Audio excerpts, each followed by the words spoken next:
Hello medicos, welcome to everything for pharmacy. आज हम इस लेक्चर में देखेंगे एसिडिक इक्वेशन और बेसिक इक्वेशन। ओके, सो इस इक्वेशन को हम हेंडरसन हेजलबैक इक्वेशन भी कहते हैं और ये इक्वेशन होती है एसिड और बेस के लिए। ओके, देखते हैं क्या है एसिड और basic buffer equation. The pH of acid buffer The pH of a acid buffer can be calculated from the dissociation constant। यानी कि कोई भी एसिडिक बफर है, बफर बेसिकली हमारे क्या होते हैं, बफर वो सॉल्यूशन होते हैं जो कि क्या करते हैं, किसी भी पीएच को रेजिस्ट करते हैं, किसी भी पीएच के चेंज को रेजिस्ट करते हैं अगर हम थोड़ा बहुत उसमें एसिड या फिर बेस ऐड करते हैं। ओके, तो बफर में ये कैपेसिटी होती है कि पीएच के चेंज को वो रेजिस्ट कर सकते हैं, रोक सकते हैं। तो बेसिकली अगर हमें किसी भी बफर का एसिड फाइंड आउट करना है कि उसकी एसिडिटी कितनी है, तो उसके लिए हमारे पास इक्वेशन होती है जो कि एसिड बफर इक्वेशन होती है। और ये कैसे कैलकुलेट कर सकते हैं, calculated from the dissociation constant के ए, यानी डिसोसिएशन कांस्टेंट के हेल्प से हम कैलकुलेट करेंगे वीक एसिड का and the concentration of the acid and the salt used, और उसके कंसंट्रेशन के बेस पे। Okay, the dissociation expression of the weak acid can be represented. यहाँ पे हम देख सकते हैं कि कैसे हमने रिप्रेजेंट किया है जब कोई भी वीक एसिड क्या होता है, ब्रेक होता है। सो यहाँ पे HA का मतलब होता है ये हमारा वीक एसिड है, H हमारा H+ आयन होगा और A हो जाएगा हमारा सॉल्ट। ओके, जैसे कि हमारा एसिटिक एसिड था और उसका जो सॉल्ट था वो क्या था, एक स्ट्रॉन्ग बेस था, यानी कि सोडियम एसिटेट था। ओके, सिंपली जैसा कि हमने वो पीछे लेक्चर्स में कवर कर रखा है, what is buffer, how many types of buffer. Okay, तो ये उसकी इक्वेशन है, ये वीक एसिड के लिए इक्वेशन है। अब हम क्या कर सकते हैं, mass of action, law of mass action के अकॉर्डिंग हम लिख सकते हैं H+ आयन कंसंट्रेशन, और मतलब कि एसिड H+ आयन प्रोटॉन की कंसंट्रेशन इनटू हमारी जो सॉल्ट की कंसंट्रेशन होगी उसे डिवाइड कर देंगे किससे, HA, यानी हमारा जो एसिड था वीक एसिड से ना। अब हमें H+ आयन की कंसंट्रेशन फाइंड आउट करनी है, तो H+ ion concentration find out करने के लिए हम क्या करेंगे, इस साइड ले जाएंगे, तो इससे हमारा रिवर्स हो जाएगा इक्वेशन मल्टीप्लाई में जाने की वजह से, और इस तरह से हम लिख सकते हैं KaH into HA divided by the salt. H हमारा क्या है, बेसिकली वो हमारा एसिड है। तो इस तरह से हमने H+ आयन को क्या किया, यहाँ पे फिर से हमने उसे लैंग्वेज के फॉर्म में लिख दिया, एसिड बाय सॉल्ट। अब हमें क्या करना है, दोनों साइड माइनस लॉग लेना है, या फिर पहले हम लॉग लेते हैं, तो लॉग H+ आयन की कंसंट्रेशन इक्वल टू हमें पूरे में मल्टीप्लाई करना है लॉग K, उसके बाद K हो गया, उसके बाद लॉग एसिड बाय सॉल्ट हो गया ना। अब हमें फिर वहाँ पे माइनस से मल्टीप्लाई करना है बोथ साइड, इक्वेशन के बोथ साइड। अब हमें देखना है minus log H+ ion equal to minus log Ka minus log acid by salt. अब हम इसे माइनस लॉग H+ को हम क्या लिख सकते हैं, pH लिख सकते हैं बेसिकली, और हमारा जो माइनस लॉग K क्या है, हमारा pKa के वैल्यू के बराबर होता है। तो सिंपली अब हमने इन सब वैल्यू को यहाँ पे पुट किया तो हमें ये मिला। Okay, minus log acid by salt. अब हम माइनस को हटाने के लिए हम इस इक्वेशन को ऊपर करते हैं, यानी रिवर्स करेंगे, तो हमारा क्या हो जाएगा, pH equal to pKa plus log salt upon acid. ये बेसिकली हमारा एक क्या है, हेंडरसन हेजलबैक इक्वेशन भी कहलाता है। It has in calculating the pH of the buffer solution. और ये इक्वेशन हम क्यों फाइंड आउट कर रहे हैं, ताकि हम किसी भी पीएच का किसी भी बफर सॉल्यूशन का पीएच फाइंड आउट कर सके। ये हमें एक फॉर्मूला मिल गया। ओके, और ये है किसके लिए, ये वीक एसिड बफर के लिए, यानी एसिडिक बफर के पीएच को आइडेंटिफाई करने के लिए हम इस इक्वेशन का यूज करेंगे।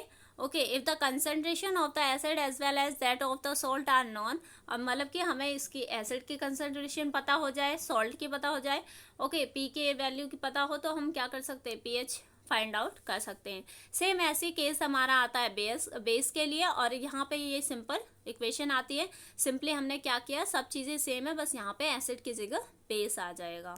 ओके, अब यहाँ पे एप्लीकेशंस हैं बफर के। इन बायोलॉजिकल सिस्टम में बफर की एप्लीकेशंस क्या है, the pH of the blood is maintain at about 7.4 by the two buffer system, यानी हमारे ब्लड का पीएच क्या होता है, 7.4, और इस 7.4 को मेंटेन करने के लिए हमारे टू बफर सिस्टम्स होते हैं हमारी बायोलॉजिकल फ्लूइड्स में, जो कि है प्राइमरी बफर्स। प्राइमरी बफर्स क्या होते हैं, these are present in the plasma, ये प्लाज्मा बफर्स होते हैं जो कि क्या करते हैं, जैसे कि हमारे पीएच को मेंटेन करके रखते हैं। तो कौन कौन से ऐसे प्लाज्मा बफर हो गए, कार्बोनिक एसिड और उसका कार्बोनेट, उसके बाद acid alkali, sodium salt of the phosphoric acid.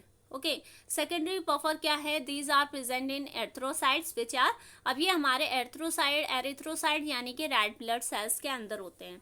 तो उसमें क्या है, हमारा हीमोग्लोबिन होता है, हीमोग्लोबिन, ऑक्सी हीमोग्लोबिन, ये हमारा बफर सिस्टम की तरह एक्ट करता है।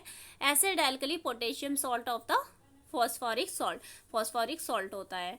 ओके, इन फार्मास्यूटिकल सिस्टम में क्या रोल है बफर्स का, buffers are widely used in the field of pharmacy as a ingredient in most of the pharmaceutical formulations.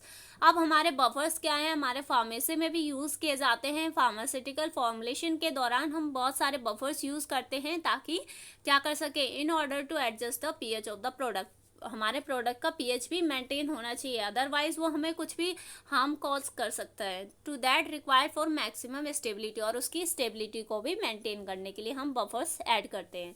In parental preparation, जैसे कि हम बात करें पैरेंटल यानी इंजेक्शन वाली जो प्रिपरेशन होती हैं, in case of the parenteral preparation pH should be considered carefully as large deviation of pH may lead to the serious consequences।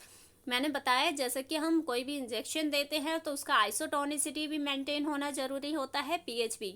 अगर पीएच और आइसोटोनिसिटी मेंटेन नहीं होगी तो वहाँ पे कुछ सीरियस कॉन्सिक्वेंसेस हो सकते हैं जो कि हमारे हैंड में भी नहीं हो सकते, हम उन्हें कंट्रोल कर भी सकते हैं नहीं भी, वो डिपेंड करता है कि कंडीशन क्या होती है। The ideal pH of a parental product is 7.4, और जो पैरेंटल प्रोडक्ट यानी हमारा ब्लड का पीएच 7.4 होता है, तो हमें ऐसे ही सॉल्यूशन ऐड करने हैं हमारे ब्लड में जो कि उनका पीएच कितना होना चाहिए, 7.4 होना चाहिए। Okay, the most commonly use buffers, हमारे बफर्स पैरेंटल प्रोडक्ट में कौन कौन से बफर्स यूज किए जाते हैं, एसिटेट, फॉस्फेट, सिट्रेट, ग्लूटामेट, ये हमारे हो गए, क्या हो गए, पैरेंटल प्रिपरेशंस। अब हमारे ऑप्थेल्मिक प्रिपरेशन, आई प्रिपरेशन यानी आई ड्रॉप्स होती हैं जो कि यूज़ किए जाते हैं आई में, हम उसमें आई में ऐड करते हैं, डालते हैं, तो उसका भी पीएच मेंटेन होना बहुत ही जरूरी है। Buffer generally used in ophthalmic preparation to maintain the pH within the physiological pH range of lacrimal fluid. अब हमारे टीयर्स, लैक्राइमल फ्लूइड का पीएच कितना है उसके बेस पे हमें ये सॉल्यूशन प्रिपेयर करना है। The lacrimal fluid has a pH range, हमारे लैक्राइमल फ्लूइड का पीएच कितना होता है, बेसिक होता है 7 to 8। Okay, but it has a good buffering capacity, can tolerate preparation having pH values between the 3.5 to 10.5। और लेकिन हमारे जो ऑप्थेल्मिक प्रिपरेशन होते हैं उनकी मतलब हमारे जो लैक्राइमल फ्लूइड है उसकी बफरिंग कैपेसिटी बहुत ज़्यादा होती है, जैसे कि 3.5 से लेकर 10.5 तक के रेंज को वो हैंडल कर सकती है, टॉलरेट कर सकती है। अब इसके नीचे या फिर इससे ऊपर वो बिल्कुल भी टॉलरेट नहीं करेगी और डिस्कम्फर्ट होने लगेगा अगर हम इससे ऊपर कोई पीएच या फिर इससे लोअर पीएच का सॉल्यूशन ऐड करते हैं। Outside this range increase the lacrimation में occur with the other complication. अब हम इससे ज़्यादा अगर पीएच का यूज़ करते हैं सॉल्यूशन तो क्या होगा, उससे लैक्रिमेशन यानी कि आंसू बहुत ज़्यादा निकलने लगेगा, हमें इरिटेशंस होंगी, एलर्जिक रिएक्शन हो सकती हैं। The buffering agent most commonly use कौन कौन से होते हैं, बोरेट हो गया, कार्बोनेट हो गया, फॉस्फेट।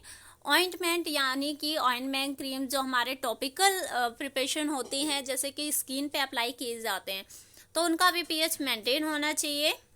ओके, ताकि फॉर्मुलेशन स्टेबल फॉर्म में रह सकें। The most commonly use buffers जो यूज़ किए जाते हैं, सिट्रिक एसिड, सॉल्ट हो गया, फॉस्फोरिक एसिड और उसका salt. Okay, thank you so much and we completed our buffer pH and the applications of the buffer and the isotonic solution। तो ये सारी टॉपिक्स हमने कवर कर लिए हैं, अपना यूनिट 5 कंप्लीट है। अब हमें केवल यूनिट 1 कंप्लीट करना है जो कि है solubility. Thank you so much, please share with your friends, colleagues and as well. Okay, and needy persons also like, share and comment.